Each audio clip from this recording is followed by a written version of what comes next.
Magandang good morning mga idol. Ito po si Idol. Kinukumbita ko po kayo mga idol. Napuntahan niyo po ang aming bakery. Pasyalan niyo po ako yung bakery. Ito po, may bago po akong lutong pinagmamahal ng Kuya Pete na walang iba kundi ang malunggay pandesal ni Kuya Pete. Sikat na sikat po sa Kuya Pete. Ito po. Inamura po na idol. Yan po. Nag-uusok-usok pa po yan. Talaga napaka-healthy po niya mga idol.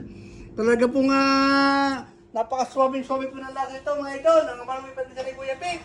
Inaanyayahan po namin kayo mga idol. Napuntahan niyo ang aming bakery. Maraming po salamat sa aming mga followers na walang sawang nakikinig sa aming mga tinapay, sa aming mga pagkain. Sana po, ako ay magsasawang puntahan niyo ang aming bakery.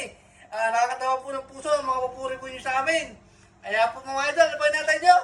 Huwag na mo po tupit-tupit pa. Arat na. Punta na kayo po yung bakery. Maraming po salamat mga idol. God bless po sa atin lahat.